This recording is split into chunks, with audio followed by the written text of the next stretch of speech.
The name of this video is Marriage Video Part 2 because the first one is on Facebook. It was Facebook Live. I just kind of randomly decided to talk about the importance of purity and saving yourself from marriage and all things holy involving the Lord. So today's video, I just really wanted to give some more of my thoughts and my views, and I wanted to expound a little bit on how I feel about marriage and everything. I just want to give you guys my opinion, my view, and how I think that stuff should work. I've been doing my devotionals this year, starting this year. I started like January 7th, and it wasn't really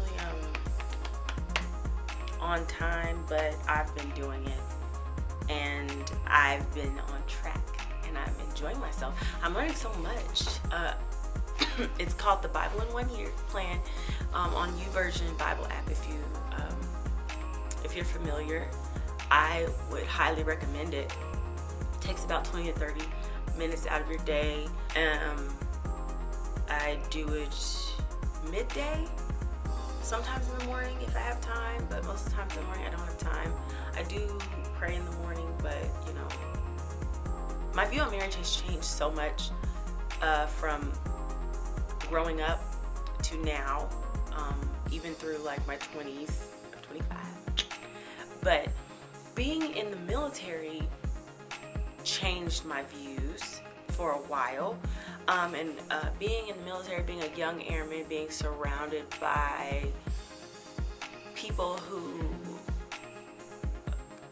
they don't really take marriage seriously. They don't really, it's just something you do so you don't have to stay in the dorms, so you don't have to get your room inspection. You do it so you can get that extra dependent pay or whatever. And that's what I was surrounded by. And working in the area that I work in, I saw this stuff like firsthand, and everyone around me, it was almost as if I had a sign plastered on my head that said, please hook me up with someone. I'm single and lonely. Like every one of my coworkers tried to hook me up with somebody. But like I always took marriage very, very seriously. And my views have changed about it, so much so because if you think about the way that the world puts it out there, and you think about the way that people talk about it, or you know how even relationships are viewed, how people put their own little spin on it, it's not always like that. And I've simplified it. I've broken it down to the most basic terms ever. First of all, our number one purpose in life is to serve the Lord. So your marriage should be purposed around that, serving God. And a lot of this, a lot of times people don't even think about that. I was talking to a young lady the other day, and she was talking about how her and her husband, well, she's Baptist and her husband's Mormon, I believe. And I was like, oh, you know, it instantly struck. I was like, that's a little odd, you know, because then she was like, we haven't decided what we're going to teach our kids. But I'm just like, that's already, you know, division. And so that's why, like, the Bible speaks about being equally yoked. And even if you're not a churchgoer or a Christian and you don't believe in that stuff, I just think that it makes sense. Aside from, you know, serving the Lord, like God just makes sense. But it makes sense to me. It's to have the same religion as your significant other. It just makes sense. When you two create a little bitty human together, it won't be this huge debate. We don't have to talk about this so much because we're equally yoked. I'm excited to share with you guys what I've learned about marriage in Genesis. So the first thing, I get something different every time I read it. It's not my first time reading it, but like the first thing that I noticed, once sin entered into the world through Adam and Eve, immediately Adam points the finger at Eve, and then Eve's like, it was a serpent. And it's just like, wait a minute, Adam, hold up. I have beef with Adam. Like, from jump, I have beef with Adam, because I won't get into that right now. But anyway, he points at Eve, and I'm just like, it's crazy how, like, immediately integrity is gone, accountability and responsibility for my actions is gone. And my beef comes from, okay, Adam, well, God told you you're supposed to be the head of your household, you're supposed to be the big man around here, and then you let Eve tell you, you let the woman decide what y'all was gonna do. Okay, whatever. So immediately we see here that Adam pointing the finger at his wife that he in Genesis 2:23 called bone of my bone and flesh of my flesh. Now she's a problem. Lord, this woman that you gave me the fruit, and then that's why we all jacked up right now, this, that, and the third. And I'm just like, okay. So I saw, like, immediately how sin just ripped us away from God that quick. Okay, so I have here in my notes for Genesis chapter 3 verses 9 through 11. God knows when we sin. He can hear and feel our every move when we're in a relationship with him. And he had a relationship with Adam and Eve, and therefore he knew the two of them weren't being themselves, hiding and stuff from him. And like, my heart just hurt for God. Like, at this point, God's feelings are hurt because he already knows what's going on. And I put, what a sorrowful, pitiful, piercing hurt to be cheated on by the very creatures you created out of the loving kindness of your heart. Adam and Eve trusted Satan's words over God's, and that's what ultimately hurts them and him. So, like, I was thinking about how our relationship with the Lord, like, how precious it is when he first created us. How I cried thinking about this, how his heart must have hurt because of, I created you. I took my time. I put you together.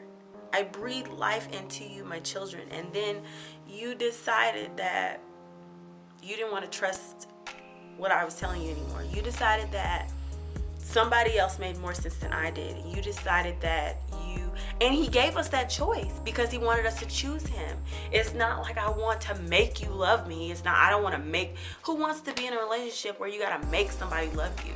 And that's what God, that's what he had in mind for us. He wanted us to choose him. That's why he gave us the choice to choose him. And when Adam and Eve didn't, that hurt him.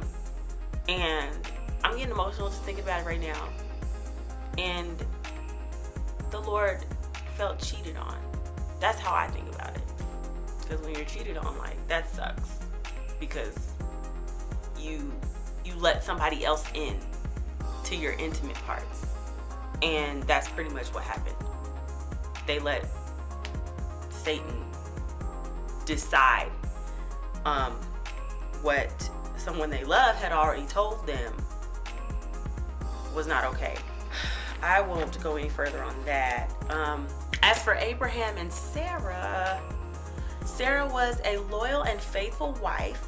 She served and followed her husband wherever the Lord had him go, just focusing on the marriage part. She was also a hindrance to Abraham. When the Lord promised them a son, and she made Abraham sleep with Hagar, her maidservant. Basically, that's just the typical, I don't trust God, I'm not trusting what you said, I don't believe you, pretty much. And going about it our own way. I don't see it. I'm too old, I can't have no kids, I don't see it, God. So my husband needs to go out here and we need to have a baby. So that's what happened there. Isaac was blessed in his marriage to Rebecca He and Rebecca were blessed because of their obedience to God and their families. They listened to the wise counsel. Isaac listened to Abraham, and Rebecca, she listened to the servant that Abraham sent to the land to get Rebecca. She was just obedient. She didn't put up a fight. She wasn't like, oh, I ain't going. I don't know this man. I ain't never seen him. Who is he? She didn't say none of that. She just went her way. And I imagine that the Lord already spoke to her. So he said that Isaac loved her. And that's just the bomb. My view of marriage. So I believe that marriage is when you choose this one person to live, cry, laugh, pray, learn, get mad at, understand, love on, hold accountable, communicate with, etc. This one person has been set aside for you that loves you the way you need to be loved, because God is a personal God, and so he knows what you need. Marriage is like a one-stop shop. Your spouse should be your best friend. You should be able to talk to them about anything. You should be able to express yourself to the fullest with them. I believe that marriage is having one person to satisfy every need you could possibly ever have. One person you can go to for everything you need.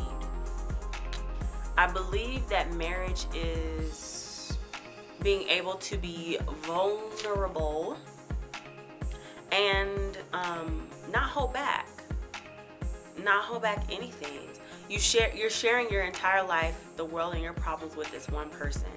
If something's going wrong, you have that person. Like, if you can't count on anybody else, you can count on that person to pray with you, pray for you, to go through things with you.